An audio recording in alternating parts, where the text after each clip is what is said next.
दोस्तों आज है 24 दिसंबर। तो आज के बनने वाले हरियाणा करंट अफेयर के क्वेश्चंस इस वीडियो में हम रिवीजन कर लेते हैं।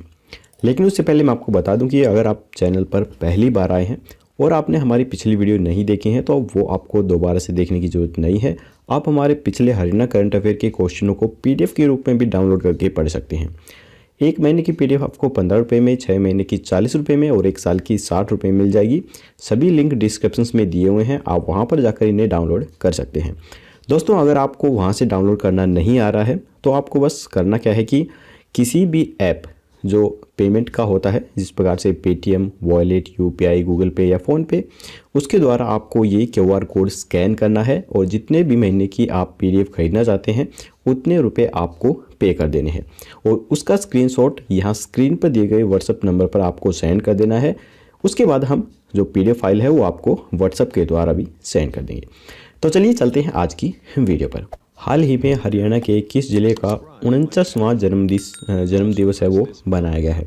तो ये बनाया गया है भिवानी का। भिवानी जिला आज 49वां जन्म दिवस बना रहा है।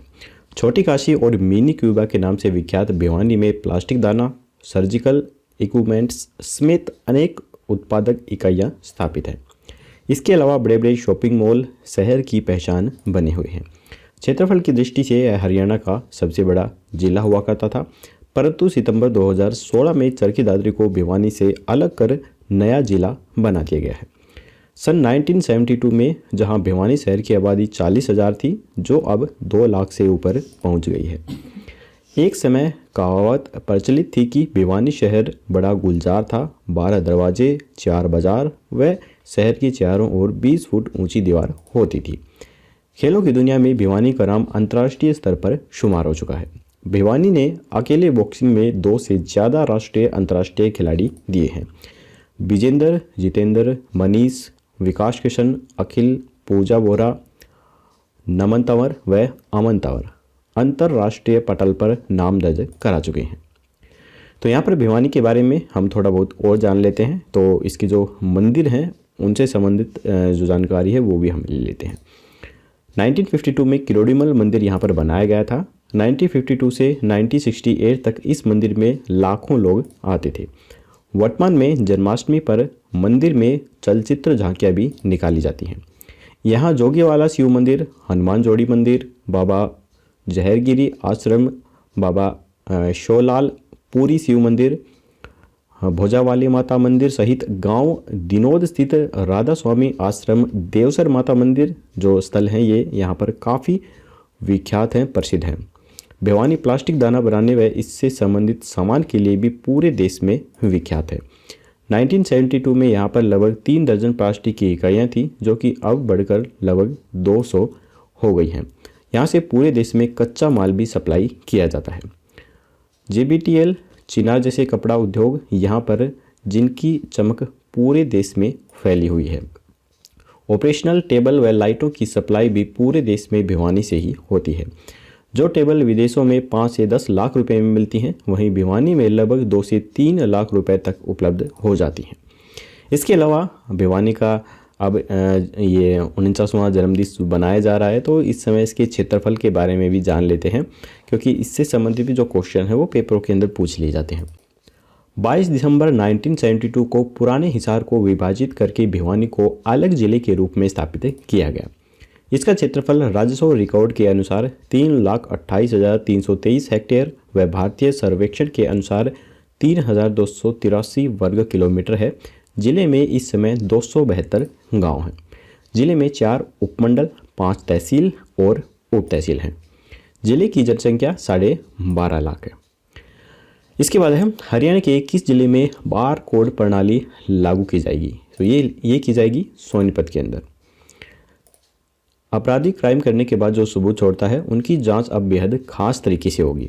तो यहाँ पर दोस्तों आप जो फोटो देख सकते हैं, ये जो लाइन वाले हैं इन्हें कहा जाता है बार कोड्स, और ये कई प्रकार के होते हैं अलग अलग।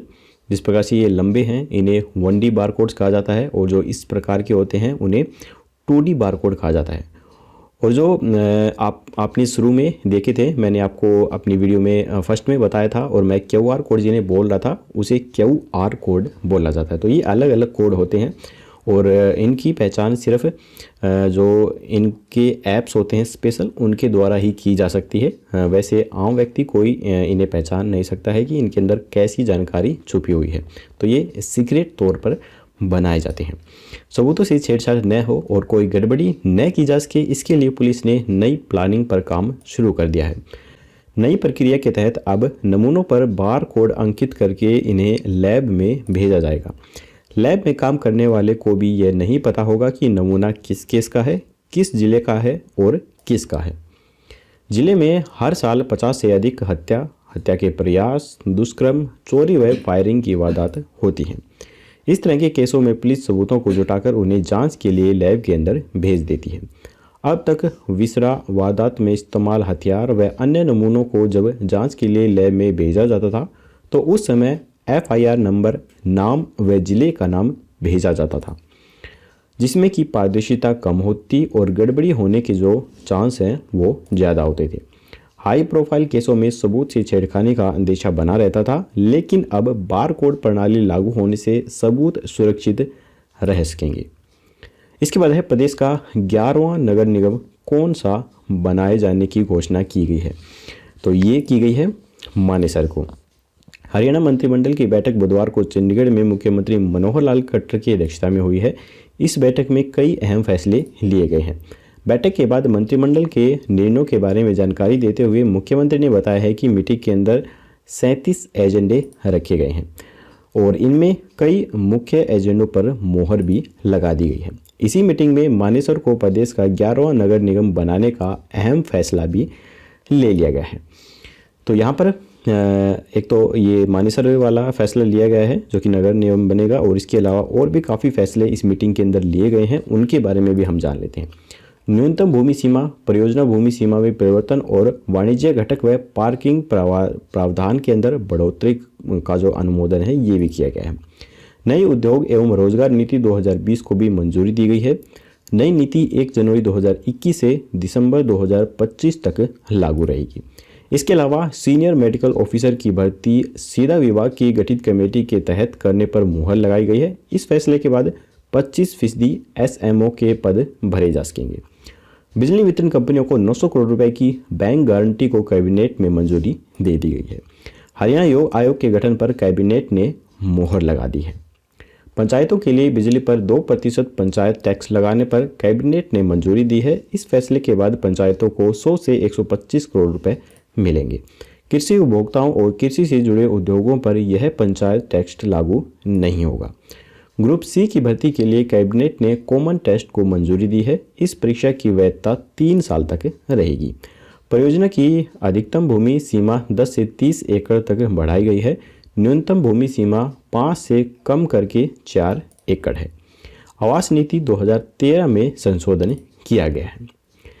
इसके बाद है हाल ही में हरियाणा के किस बॉक्सिंग खिलाड़ी को इंटरनेशनल एक्सीलेंस अवार्ड से सम्मानित किया गया है। तो ये किया गया है सूरज रोहिला को। इनकी फोटो मैं आपको दिखा देता हूँ, यही है सूरज रोहिला।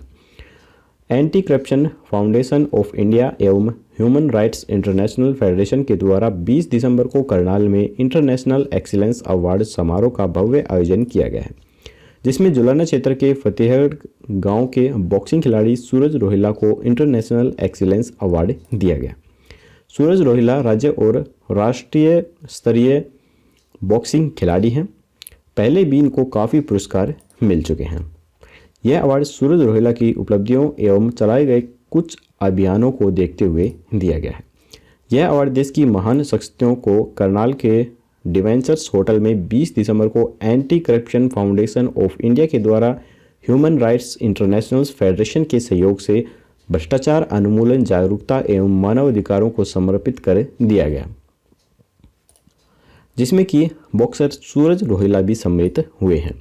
इस अवार्ड समारोह में मुख्य अतिथि के रूप में विख्यात film actor TV star Rakesh Bedi के साथ फिल्म एक्टर एवं मॉडल अशु वार्णे विशिष्ट ने अतिथि के रूप में शिरकत की है।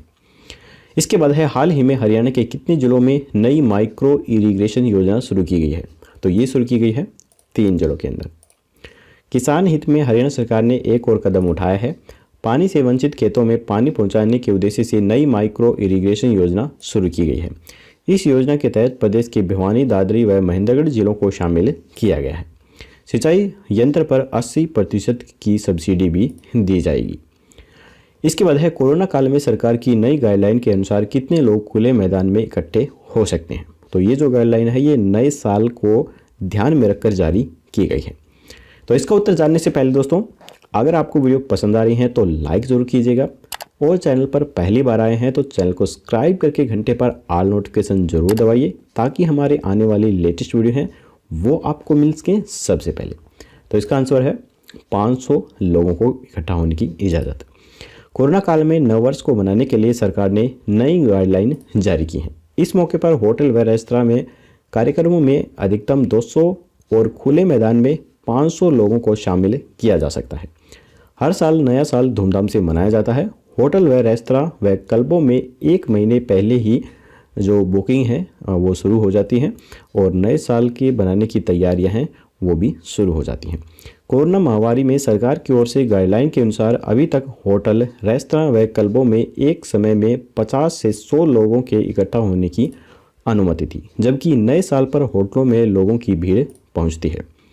जिले में कोरोना के मामले में लगातार आ रही गिरावट के बाद सरकार ने नव वर्ष के लिए नई SOP भी जारी की है। इसके तहत होटल, रेस्तरां, बार और क्लब जैसे बंद हॉल में अधिकतम 200 लोगों के इकट्ठा होने की अनुमति दी गई है, जबकि खुले मैदान में होने वाले कार्यक्रमों में 500 लोग शामिल हो सकते हैं। इसके बाद है हरियाणा के उच्चतर शिक्षा विभाग ने बुजुर्ग व अनाथ बच्चों की देखभाल करने का जिम्मा किनको देने का निर्णय किया है।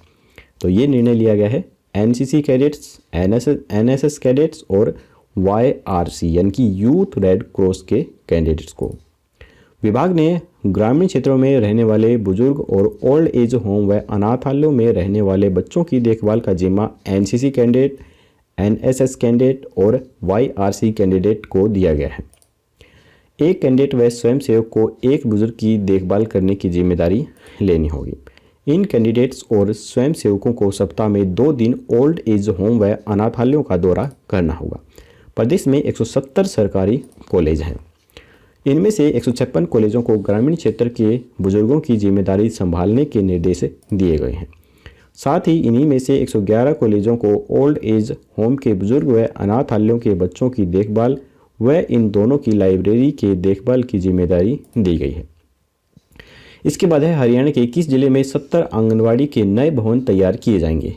तो ये किए जाएंगे झज्जर के अंदर। अब तक आंगनवाड़ियों को लेकर कभी किराए के मकान में चलने व खस्ता हालत भवन में चलने की बात कही जाती थी। अब जिले की 70 आंगनवाड़ियों के नए भवन करीब 7 करोड़ की लागत से तैयार किए जाएंगे। जिले में बनने वाली 70 आंगनवाड़ी के भवनों को लेकर महिला एवं बाल विकास विभाग के द्वारा प्रस्ताव मांगे गए थे। विभाग ने अब तक 63 नए भवन निर्माण को लेकर प्रस्ताव दिए हैं और 7 नए भवनों को लेकर प्रस्ताव देना अभी बकाया है। प्रस्तावित 63 नए भवनों में से 50 को मनरेगा स्कीम के तहत निर्माण किया जाएगा। वहीं 13 भवनों का निर्माण नाबार्ड के तहत किया जाएगा। प्रत्येक आंगनवाड़ी भवन निर्माण के लिए 9,95,000 रुपये की राशि प्रस्तावित है। अगर 70 भवनों की बात करें तो कुल 6,96,50,000 रुपये प्रस्तावित हैं। इसके बाद है हाल ही में हरियाणा के हर जिले में किसकी नियुक्ति की गई है। तो ये की गई है प्रभारी अधिकारी की। हरियाणा सरकार ने पिछले सालों में हुए विभिन्न आंदोलनों से सबक लेते हुए इस बार हर जिले में प्रभारी अधिकारी की नियुक्ति कर दी है। भाजपा जजपा गठबंधन की सरकार में जिस तरह मंत्री हर जिले में शिकायत निवारण समितियों के प्रभारी हैं, उसी तर्ज पर अब हर जिले में प्रशासनिक सचिव स्तर के अधिकारियों को प्रभारी अधिकारी लगाए गए हैं। मंत्रियों की गैर हाजिरी में यह अधिकारी जिला शिकायत निवारण समितियों की बैठक भी ले सकते हैं, लेकिन इनका प्रमुख काम हर जिले में कानून व्यवस्था की स्थिति को बेहतर से बेहतर बनाए रखने का है। हरियाणा सरकार की सोच है कि प्रदेश में यदि कोई अव्यवस्था पैदा होती है अथवा कानून व्यवस्था की स्थिति बिगड़ती है तो इसकी जवाबदेही सीधी DGP, गृह सचिव, मुख्य सचिव, CM के प्रधान सचिव और CM के मुख्य प्रधान सचिव से न की जाए। इन अधिकारियों तक आंच तब पहुंचेगी जब जिले का प्रभारी अधिकारी व्यवस्था को संभाल नहीं सकेगा। इसके बाद है हरियाणा के किस जिले की सेंट मेथोडिक्स मेथडिस्ट, अजीब नाम है यार, मेथडिस्ट चर्च में 25 दिसंबर को पहली बार क्रिसमस डे पर मेला आयोजित नहीं किया जाएगा। तो ये नहीं किया जाएगा सिरसा में। ईसाई समुदाय के लोगों के द्वारा प्रभु यीशु की आराधना कर मन की शांति प्राप्त करने तथा समुदाय के किसी व्यक्ति की मृत्यु पर उसके शरीर को रीति रिवाजों के अनुसार जमीन में दफनाने के लिए 14 नवंबर 1805 को ग्रेवयार्ड्स तथा 1864 ईस्वी में सेंट मेथडिस्ट चर्च एवं ग्रेवयार्ड्स बनाया गया है। खास बात यह है कि यह चर्च शहर की कुछ गिनी चुनी प्राचीन में से बची एक इमारत है। क्रिसमस पर हर वर्ष बड़े स्तर पर चर्च में आयोजन होता है। यहाँ पर आयोजित कार्यक्रम में बड़ी संख्या में श्रद्धांजलि भी पहुँचते हैं। इस बार 25 दिसंबर को पहली बार चर्च में क्रिसमस डे पर मेला आयोजित नहीं होगा। क्रिसमस डे पर सुबह के 11 बजे से 12:30 बजे तक प्रार्थना सभा का ही आयोजन किया जाएगा। कोविड-19 के चलते बड़े स्तर पर कार्यक्रम नहीं होगा। तो यहाँ पर दोस्तों हमारे हरियाणा करंट अफेयर के क्वेश्चंस खत्म होते हैं। अब हम अपना जल्दी से रिवीजन टेस्ट भी लगा लेते हैं। तो पहला प्रश्न है, हाल ही में हरियाणा के किस जिले का 49वां जन्मदिन बनाया गया है? तो ये बनाया गया है भिवानी का। हरियाणा के किस जिले में बार कोड प्रणाली है जो वो लागू की जाएगी? तो ये की जाएगी सोनीपत में। प्रदेश का 11वां नगर निगम कौन सा बनाया गया है? तो ये मानेसर को बनाने की घोषणा कर दी गई है। हाल ही में हरियाणा के किस बॉक्सिंग खिलाड़ी को इंटरनेशनल एक्सीलेंस अवार्ड से सम्मानित किया गया है? तो ये किया गया है सूरज रोहिला को। हाल ही में हरियाणा के कितने जिलों में नई माइक्रो इरिगेशन योजना शुरू की गई है? तो ये की गई है 3 जिलों के अंदर। कोरोना काल में सरकार की नई गाइडलाइन के अनुसार कितने लोग खुले मैदान में इकट्ठे हो सकते हैं? तो ये हो सकते हैं 500 लोग, और किसी मीटिंग हॉल या शादी के अंदर 200 तक इकट्ठे हो सकते हैं। हरियाणा के उच्चतर शिक्षा विभाग ने बुजुर्ग व अनाथ बच्चों की देखभाल करने का जिम्मा किनको देने का निर्णय किया है? तो ये किया है एनसीसी कैडेट, एनएसएस कैडेट और वाईआरसी कैडेट्स को। हरियाणा के किस जिले में 70 आंगनवाड़ी के नए भवन तैयार किए जाएंगे? तो ये किए जाएंगे झज्जर के अंदर। हाल ही में हरियाणा के हर जिले में किसकी नियुक्ति की गई है? तो ये की गई है प्रभारी अधिकारी की। हरियाणा के किस जिले की सेंट मेथडिस्ट चर्च में 25 दिसंबर को पहली बार क्रिसमस डे पर मेला आयोजित नहीं किया जाएगा? तो ये है सिरसा जिले की चर्च में। तो यहाँ पर हमारा रिवीजन टेस्ट भी खत्म होता है। अब हम कल का क्वेश्चन देख लेते हैं। स्वच्छ भारत अभियान के तहत Haryana state health research centre के तहत प्रदेश का कौन सा नागरिक अस्पताल प्रथम स्थान पर रहा है? तो काफ़ी सारे स्टूडेंट ने इसका सही आंसर दिया था। जिन्हें नहीं मालूम उन्हें बता दूं, इसका राइट आंसर है अम्बाला का जो नागरिक अस्पताल है वो प्रथम स्थान पर रहा है। इस बार नंबर 1 का ताज अम्बाला को मिला है। प्रथम रहने पर अम्बाला अस्पताल को 50 लाख रुपए मिले हैं। दूसरे नंबर पर पंचकुला और तीसरे स्थान पर पानीपत रहा है, जबकि सोनीपत चौथे स्थान पर रहा है। स्वच्छ भारत अभियान के तहत Haryana state health resource centre ने वित्तीय वर्ष 2020-21 के लिए कायाकल्प पुरस्कारों की भी घोषणा कर दी है। सोनीपत का नागरिक अस्पताल पिछड़कर प्रथम स्थान से चौथे स्थान पर पहुंच गया है। तो चलिए अब हम देख लेते हैं आज का क्वेश्चन। चंडीगढ़ की उस पहली खिलाड़ी का नाम बताइए जिन्हें वुमेन आईपीएल के लिए चुना गया। तो यहाँ पर 4 ऑप्शन है, निखिल अरोड़ा, निशांत शर्मा, मनोज दुबे या फिर काशी गौतम। आपको राइट ऑप्शन हमें कमेंट बॉक्स में बताना है। कल की वीडियो में आपको इसका जवाब मिल जाएगा। तो आज की वीडियो दोस्तों यहीं पर ख़त्म होती है। अगर आपको वीडियो पसंद आई है तो लाइक ज़रूर कीजिएगा और चैनल पर नए हैं तो सब्सक्राइब करना बिल्कुल मत भूलिए। तो चलिए कल मिलेंगे ऐसी ही एक और नई वीडियो के साथ। तब तक के लिए जय हिंद, जय भारत।